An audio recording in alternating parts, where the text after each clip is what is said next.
Hola. ¿Ah? Hola, Ahí, Marina. ahí mejora. Ah, Hola. ¿cómo está? ¿Cómo le va? Bien, muy bien. Bueno. Marina, mire, le aclaro, yo soy un neófito en la materia económica y quisiera tratar de entender y que entiendan nuestros oyentes cómo afecta esta crisis bancaria norteamericana primero, luego ya Europa, para una debilidad estructural como la que tiene la Argentina, no tan dependiente del fondo. Sí, a ver, lo primero que diría es Argentina está hoy aislada del crédito. Argentina rompió su moneda, rompió el crédito, vive con un gran cepo, un riesgo país, hoy en la zona de 2.400 puntos básicos y hace 10 días era 2.000, y el aislamiento crediticio es exactamente el mismo que tenías antes de que explote el banco que después. Con esto no quiero decir que Argentina esté exenta de lo que pasa en el mundo, pero paradójicamente, por los malos motivos, está un poco aislada. Contemos un poco qué fue lo que pasó, o sea, qué es lo que está pasando afuera. Vos venís de una expansión monetaria enorme en el mundo desarrollado. Si querés, la expansión monetaria arranca en el 2001, con el ataque a las Torres Gemelas, donde la tasa de interés se coloca en el 1% anual. Eso dura hasta el 2004. En el 2004 la política monetaria en Estados Unidos empieza a subir agresivamente la tasa de interés. En ese momento las dudas eran qué pasaba con el mercado inmobiliario en Estados Unidos, tenías una burbuja hipotecaria, y la verdad es que esa suba en la tasa de interés por primera vez terminó de hacer implosionar el sistema financiero global y no una economía emergente como pasaba hasta entonces. A partir de ahí tuviste una segunda expansión de la cantidad de dinero, la cantidad de dólares en el mundo. La hoja de balance, para ponerle un título, digamos, se multiplica por 3, eran los QE, había que salvar el sistema financiero. El sistema financiero de alguna forma se salva, no genera inflación, esa expansión de la cantidad de dólares, genera inflación de activos, salvaste el sistema financiero. En ese momento, si querés, la crisis tuvo un nombre que era Lehman Brothers, era la crisis de Lehman.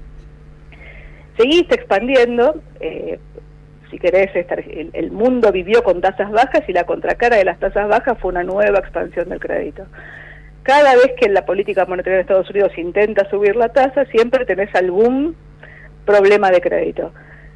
Vino la pandemia, con la pandemia finalmente el mundo generó inflación, con la pospandemia vino la guerra en Ucrania y la tasa de inflación se mantuvo alta mucho tiempo, y los bancos centrales, hablo de la Fed, pero podrías hablar de lo mismo en Europa, empezó, si querés, a restringir ¿no? La política monetaria, básicamente empezó a subir la tasa de interés. La suba en la tasa de interés que vos viste, la tasa libre de riesgo, que es la tasa de los bonos del Tesoro americano, entre marzo del año pasado y marzo de este año fue la más agresiva de la historia de la política monetaria en Estados Unidos desde los 80, desde que Volcker subió la tasa de interés y generó la crisis de la deuda latinoamericana. La verdad que lo raro era que vos no tengas un problema de crédito. La expansión del crédito global es gigante.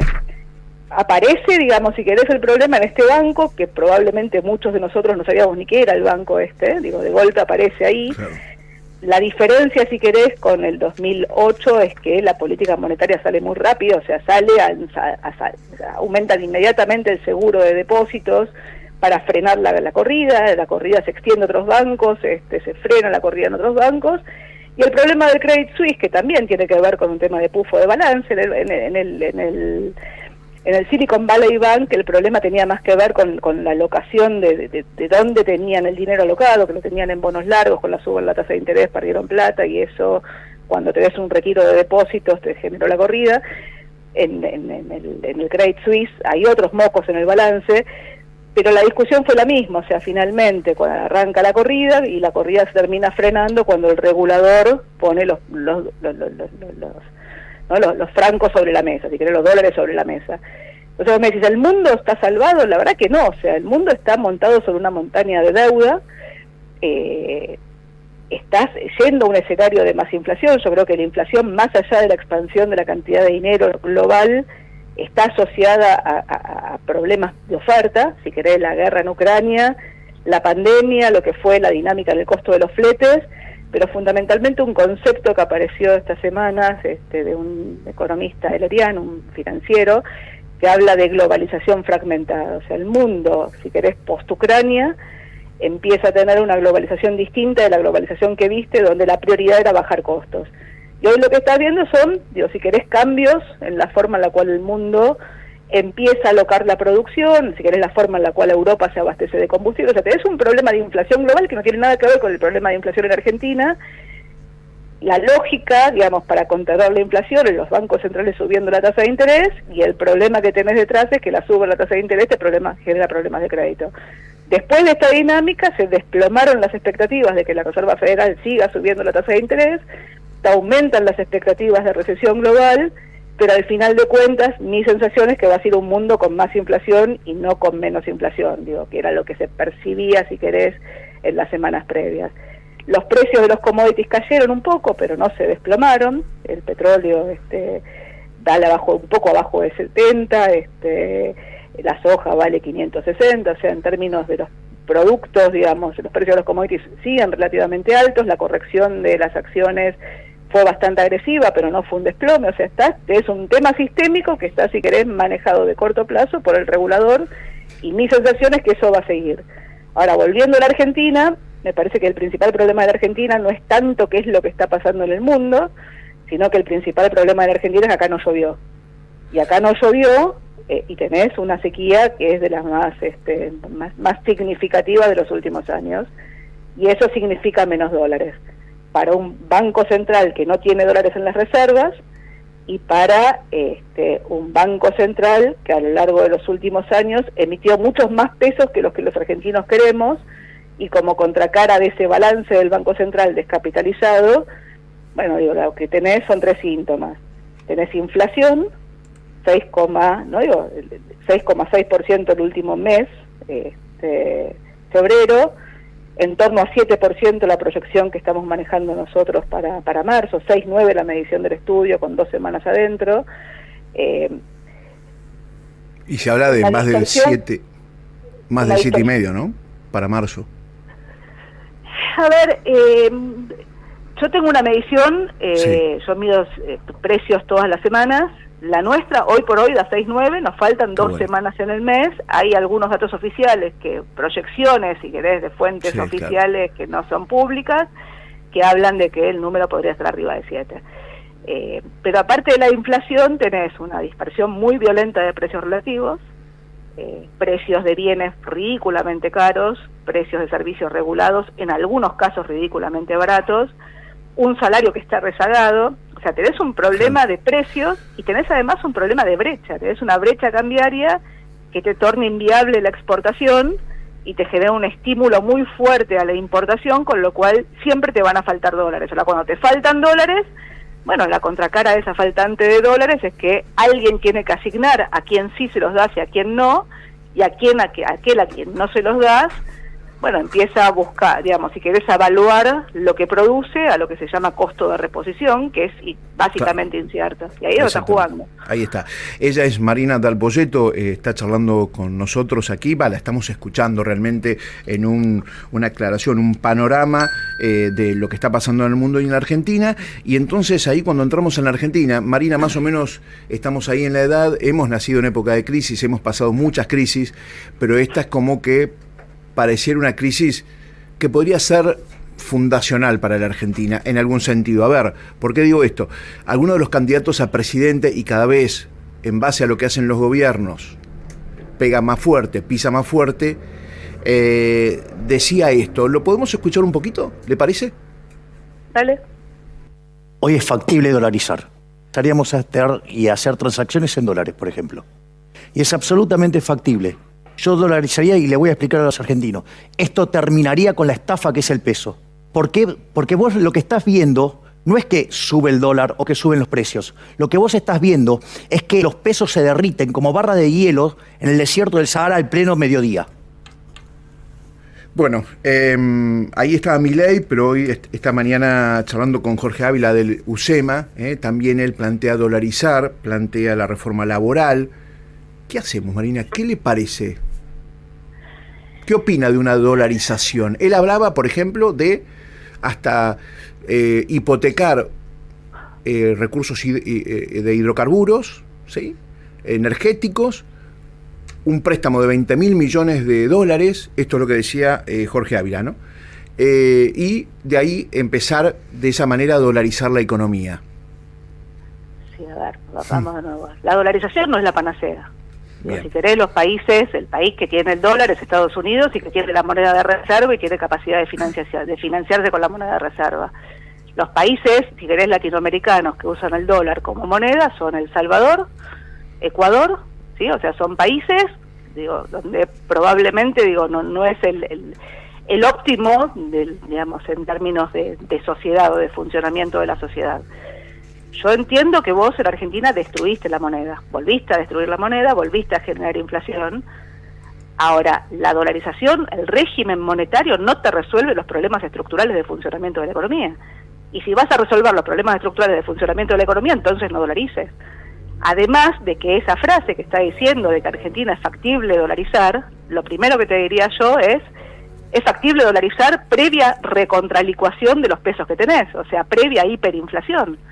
Digo, el esquema de convertibilidad, que no fue una dolarización, pero fue un esquema de convertibilidad con el dólar, básicamente se hizo después de una segunda hiperinflación, coordinada después del robo de los depósitos, que fue el plan Borex. Claro.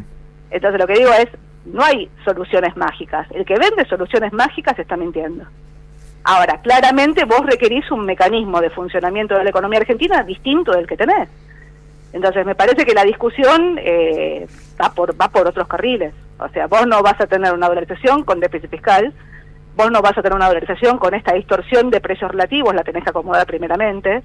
Vos no podés tener una dolarización con el balance del Banco Central que estoy describiendo que tenés. Claro. Te sobran pesos, te faltan dólares. ¿Cuál es el tipo de cambio que vos necesitas con 6 billones de pesos de base monetaria, 12 billones de pesos de pasivos remunerados y 0 reservas netas? Es infinito el tipo de cambio, es una hiper. Hablando entonces, lo que digo es, no es el régimen monetario lo que te resuelve. O sea, claramente necesitas un régimen monetario sensato, claramente necesitas acomodar los tantos y sobre todo el esquema de funcionamiento de la economía. Ahora, suponer que una crisis te va a dar el caudal político para avanzar, la verdad es que Argentina tuvo 2 crisis terminales, si querés, desde el Rodrigazo para acá, ¿no? Desde el 75 para acá. Uno fue la hiperinflación, 2 crisis en democracia, ¿no? Digo, una fue la hiperinflación, la segunda fue la del 2001. Una fue una crisis hiperinflacionaria, la segunda fue una crisis de la deuda y una crisis del sistema financiero, corralito y deuda, o sea, fue una crisis de crédito, si querés. En un esquema te financiabas con emisión monetaria, en el otro esquema te financiaste con deuda. Ninguna de las dos terminó bien. En las 2 crisis, cuando el que se vayan todos estaba a la vuelta de la esquina, el que se vayan todos es parecido a la casta tiene miedo hoy, ¿no? Que es el eslogan de Milei, eslogan por lo pronto vacío, porque no te explica qué es la casta, ni siquiera incluye dentro de la casta al financiador de su campaña.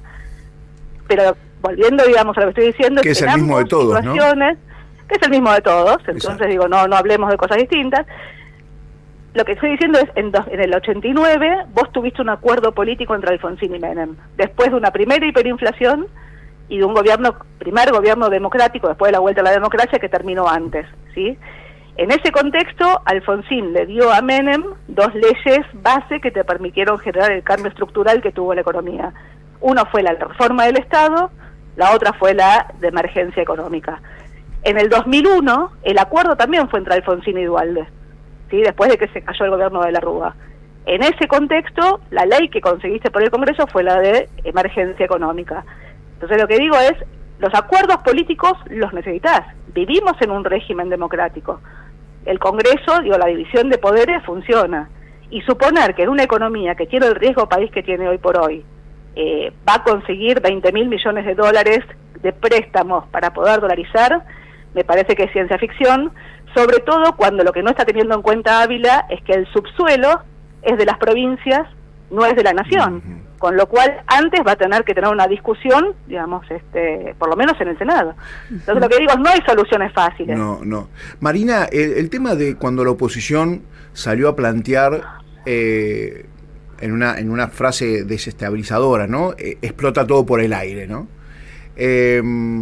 viendo un poco cómo venía el correlato, Juntos por el Cambio, cuando asume Mauricio Macri, nada dice de la deuda ¿no?, que le había dejado el kirchnerismo. Cuando luego en las PASO pierde Mauricio Macri y viene ese momento en que el dólar se va a 60 y pico de pesos, hay alguna reunión en la cual plantean, ayudemos a que el dólar tenga un techo. Y parece que pasó, ¿no? Más allá que Máximo pedía que se rompa todo porque el que estaba gobernando era Mauricio Macri. Más allá de la sociedad, eso no importa para los políticos. Y hoy, tal vez ese acuerdo tácito que hay entre los políticos lo rompió la oposición sin nada, ¿no? Con un vacío de discurso y con una experiencia terrible que fue ese mega préstamo del Fondo Monetario de 50.000 millones de dólares, ¿no? No sé qué opinas. 44.000 desembolsaron. A ver, digo, lo primero que te diría es el acuerdo que decís que existió, donde le pusieron un techo al dólar, se lo pusieron después de las PASO. Claro, entre las PASO y las elecciones. El tipo de cambio claro. ¿no?, de 40 a 60, sí. Y ahí hubo un techo al dólar. Pero no hubo cooperación en la transición. No. De ninguno de los dos lados. Macri los controles de capitales los puso después de haber reperfilado de la deuda, y perdiste más de 20.000 palos de las reservas hasta la elección definitiva, que fue lo que de alguna forma en términos políticos la oposición dice te permitió rebalancear las fuerzas dentro del Congreso. A mí me parece que es patético. Digo, cooperación hubo entre el gobierno de Cardoso y el de Lula. Cuando Lula era el cupo comunista en Brasil, sí. Las encuestas lo daban ganador, y hubo un acuerdo político entre Cardoso y Lula, donde Cardoso bajó a su candidato, Lula mandó una carta al mercado y tuviste una transición ordenada bajo el paraguas del fondo. Eso en Argentina no pasó en el 19 y no está pasando ahora. El intento de pasar, pero de nuevo, todavía estás antes de las PASO, o sea, acá todavía no conocés ni siquiera la oferta electoral. Entonces lo que digo es, no hay un candidato de la oposición, no hay un referente de la oposición que vaya a ser el próximo presidente. La anomalía de las PASO en 2019 es que Alberto Fernández iba a ser el presidente, pero todavía no era presidente y además no era el dueño de la coalición. O sea, no hubo cooperación, sí hubo un techo al dólar. Un techo al dólar, claro. Lo que segundo que diría, pero de nuevo, frente a la salida de capitales que se siguió sosteniendo, vos no podés tener esquemas de represión financiera alternados con esquemas de libertad económica. Digo, hay países que tienen represión financiera, a mí no me gusta la represión financiera, pero hay países que tienen represión financiera que dura durante muchísimo tiempo. Cuando tenés dólares, la represión financiera es más vivible que cuando no los tenés, y generalmente los esquemas de represión financiera tienen esquemas de represión política detrás. Es difícil que que vos ganes elecciones con represión financiera. Del otro lado, hay países que tienen más libertad económica que otros, pero si tenés totalmente libre movilidad de capitales en un país que no tiene moneda, y que tiene una tasa de interés, en ese momento la tasa de interés que tenía el Banco Central de Federico Sturzenegger era 26%, en un mundo con muy baja inflación, era la tasa de interés nominal más alta del mundo, alentaste el carry, y el carry es maravilloso cuando los capitales entran, y es terriblemente perverso cuando los capitales salen, sobre todo si la flexibilidad cambiaria no se da, y tratás de sostener el tipo de cambio y financiar la corrida, que es lo que existió. Entonces lo que digo es, vos vivís rompiendo contratos, digamos, claro. Cuando tenés esquemas, o sea, yo lo que digo, provocativamente digo, tenés gobiernos populistas que rompen el crédito en dólares a los gobiernos neoliberales y gobiernos neoliberales que rompen el crédito en pesos a los gobiernos populistas. Si vos vas sistemáticamente a romper contratos, obviamente no va a tener moneda y va a tener crédito. Por eso lo que digo, no hay atajos, hay que iniciar la construcción de una moneda y un crédito, y eso requiere un programa de estabilización y requiere un programa de reformas estructurales que te permitan, no sé, digo, vos no podés tener con 6 millones de trabajadores formales y 3 del sector público, 9 millones de personas que aportan, con una PEA de 19 millones de personas, tener un sistema previsional contributivo y solidario en simultáneo, o sea, no es financiable. O sea, tenés que buscar mecanismos para que o sea, las reformas las vas a tener que hacer. Ahora, las reformas las haces con consensos, no suponiendo que un iluminado viene y las hace. Marina, hablando de acuerdos que se rompen y reformas con consenso, están las metas con el fondo. ¿Qué va a pasar con el acuerdo con el Fondo Monetario? Mira, acá nosotros planteamos... ¿No se va a romper Antes de que el acuerdo se dé, nosotros planteamos una cosa que se llamaba dilema de 3 prisioneros.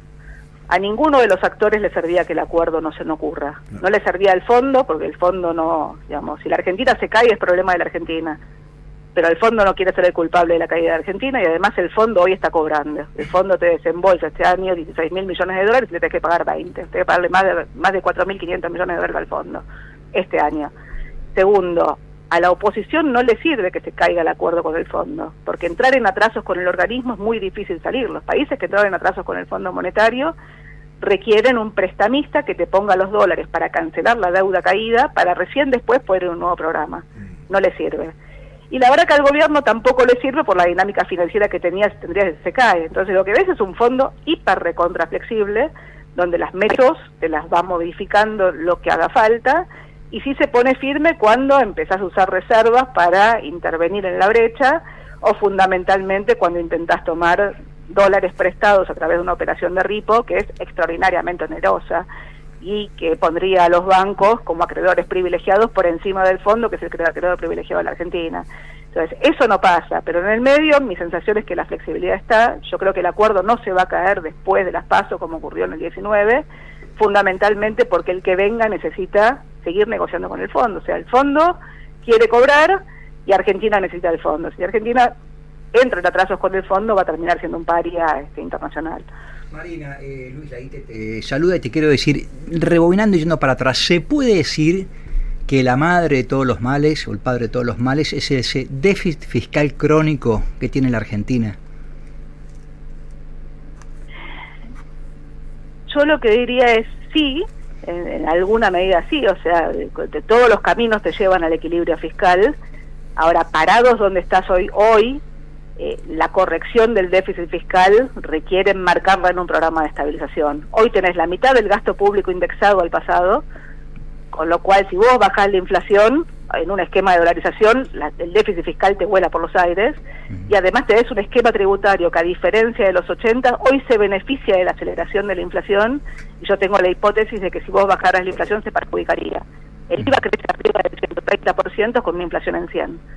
Entonces lo que digo es, cuidado, o sea, claramente necesitas, si querés bajar la inflación, requerís corregir el déficit fiscal. Hoy por hoy, dado el excedente de pesos que tiene la economía argentina, el problema del déficit cuasi fiscal es más de 3 veces el fiscal. Hoy solamente corrigiendo el fiscal, independientemente de que para corregir el fiscal tenés que jugar con los contratos, sobre todo los contratos indexados dentro del gasto público, tenés que corregir el cuasi fiscal. Mi sensación es que para corregir el cuasi fiscal no tenés que romper contratos escritos. La forma, básicamente, la licuación, que es un poco, si querés, lo que te plantea Milei cuando él lo plantea con una IPAR. Yo creo que no hace falta una IPAR. Creo que una IPAR es, yo te dije, las 2 crisis terminales que tuvo la Argentina, tuviste acuerdos políticos. Viste, la tercera dicen que es la vencida. La tercera puede ser la vencida para el bien o para el mal. Cuidado, o sea, la gente está muy enojada. La gente estaba, digamos, cuando votan a Milei, digamos, los que votan a Milei votan el enojo. Es la casta, tiene miedo, es la canalización del enojo. Entonces lo que digo es, mi sensación es la economía, cuando uno se enferma va al médico, uno escucha lo que dice el médico y te trata de acatar lo que dice el médico. A lo sumo consulta a otro médico y busca, digamos, una segunda opinión. En economía, viste, todo el mundo opina, todo el mundo tiene un programa económico, la verdad que no es fácil la dinámica donde estás parado hoy. O sea, el déficit, corregir el déficit es condición necesaria porque no tenés moneda, no tenés crédito, con lo cual, digo, el impuesto inflacionario te está llevando a caminos desconocidos. Ahora, Marina, la corrección del déficit es solamente uno de los puntos que vos necesitas, claro, frente a una dinámica donde hoy por hoy la escalada distributiva existe. El Rodrigazo, vos venías de distorsiones de precios, si querés, distintas pero parecidas a las actuales, en un mundo distinto, con una situación política distinta, si querés, en términos de violencia, se había muerto Perón, o sea, una historia distinta, o sea, no comparemos. Pero básicamente vino un iluminado que dijo, pongamos los precios relativos donde lo tenemos que poner, devaluemos y subamos tarifas, y supongamos que manejamos el conflicto distributivo detrás. Vino Lorenzo Miguel y te subió 100% los salarios, después de la devaluación de más del 100 y del aumento de las tarifas de más del 100, y Argentina entró en un régimen de alta inflación que te duró 15 años hasta la convertibilidad. Golpe de Estado en el medio. Entonces lo que digo es, cuidado con las soluciones fáciles a problemas complejos que no solo requieren técnica, sino que sobre todo requieren política. Sin horizonte y sin gobernabilidad, digo, no vas a solucionar los problemas con un régimen monetario. Marina Dal Poyetto, la verdad que es raro porque es un placer escucharla, pero las cosas ¿no? que escuchamos son tan... Hemos hecho todo tan mal en este país, ¿no? Si Marina del Poyeto fuera, yo creo que más que ministra de Economía, debería ser presidenta como para plantear el tema. No me vota ni mi vieja, mira, así que no creo que sea. Pero suponga, mira, acá ha ganado cada uno que uno no pensaba nunca que iba a ganar, así que si tuvieras que decir 5 medidas, estoy excedísimo de tiempo, ya nos fuimos al diablo, ¿no? Pero no importa, 5 medidas que vos... Es horizonte y gobernabilidad. Si vos no tenés horizonte y vos no tenés gobernabilidad, no hay ni 5 medidas, ni 10 medidas, ni nada que puedas hacer. Necesitas empezar a construir. Los países en algún momento empiezan a construir. Los países, yo digo, generalmente, ¿viste? Me meto con un concepto marxista. La acumulación originaria generalmente es el origen de capital en la mayor parte de los países. ¿Sí? O sea, muchas veces se originan en guerras, matanzas, violaciones. En algún momento se ordenan, establecen reglas del juego y van para adelante con reglas del juego. La Argentina es un país que genera una acumulación originaria por gobierno. Estamos discutiendo la acumulación originaria del kirchnerismo mientras tenés una acumulación originaria que le está pasando, digamos, por la cara. Las transferencias de ingresos que provocan las crisis son terriblemente onerosas y la estructura social está cambiando en Argentina. No juguemos a la crisis para resolver los problemas, me parece perverso. Ahora, eso requiere política, no antipolítica. No se resuelve desde la antipolítica. Ya lo hicimos en Argentina. Tuvimos un péndulo cívico-militar que duró desde 1930 hasta el 83. Digo, no jodamos. Marina, yo te digo que te voto y tu mamá también, así que Bueno, un placer charlar contigo. Igualmente. Temas, digamos, tan complejos, muy claros. Tal vez otro día el tema de la reforma jubilatoria, Francia, ¿no? Hablabas de las cuestiones estructurales. Bueno, Argentina, fácil que es. 3 millones. Es que le resta a Macron, pero la diferencia es que Francia tiene una estructura etaria de la población envejecida y el régimen previsional no se financia dado la estructura poblacional. Argentina todavía tiene una estructura poblacional que no está envejecida. En Argentina el problema que tenés fundamentalmente es la informalidad del mercado laboral. Si no, discutirla. Para Marina, 3 millones de mujeres se jubilaron sin un aporte, alguno. Son dos cosas, por eso, son dos cosas distintas. Hay una caja, un pozo negro que no lo vas a hacer nunca. El monotributo, ¿sabes cuántos jubilados, sabes cuántos monotributistas necesitas para pagar una jubilación mínima en el futuro? Sí, sí. ¿No sabes cuántos necesitas? Sí, lo de Francia me llama la atención. 24 monotributistas. El régimen previsional está mal escrito, claro, está mal hecho. Está mal hecho. Sí. A ver, en Argentina las mujeres y los hombres difieren su edad de jubilación, ¿no? Jubilatoria. Dinamarca, Italia y Portugal, 67 años para el hombre y para la mujer. Ahí está la igualdad, ¿no? De la cual tanto se habla. Bien, yo no estoy en contra de eso. Lo que te digo, no te resuelve el problema fiscal. Hacelo. Por una cuestión de equidad, de igualdad, pero no te resuelve el problema 67 años para jubilarse, hombres y mujeres. Hacelo. El principal problema que tenés es que los que te van a despotricar, de hecho, Nicolás Dujovne le habilitó la posibilidad de jubilarse a los 65 años a aquellos que se pueden jubilar. Te aseguro que los empresarios que pensaban que el empleado que lo tienen hace 30 años y que para despedirlo tienen que hipotecar la planta, no están demasiado contentos. Lo que digo, vos no podés pensar el régimen previsional independientemente del régimen laboral.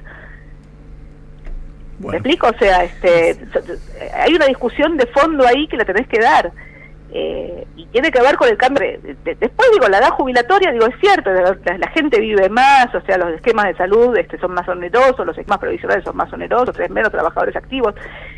Eso te lo tomo y cambiémoslo si querés.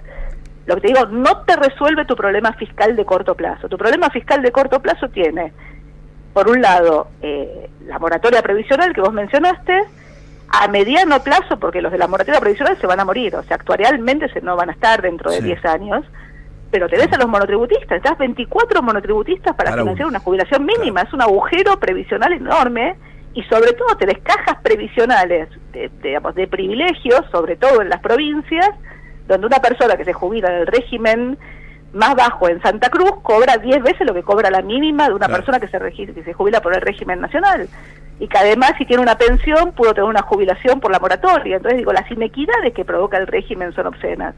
Ahora, la discusión, de nuevo, es una discusión compleja. Sí. No es, Bueno, no es salvo como- Cristina, ¿no? 2 palos de jubilación, 2 millones de pensión, está Pero es divina. obsceno, Claro. eso, arriba de nuevo es obsceno, pero no te cambia el número. O sea, Lo que no, pasa o es que sea, eso, como decís vos, como Duhomne cuando tenía la guita afuera, eso lo que no te permite es lo que vos planteabas, ¿no? Buscar un horizonte. Cuando los políticos no dan un buen ejemplo, sino todo lo contrario, es muy difícil, porque todos, a ver, yo siempre soy del caso que, y esto es mi opinión personal, pago más impuestos, no importa, pero el tema es que hagan bien las cosas. Bueno, pues por eso precisamente lo que estás viendo hoy por hoy es una ruptura del contrato social. Las clases medias, que tienen que mandar a sus hijos a la escuela privada, que van a la salud privada, que pagan seguridad privada, están podridas del Estado.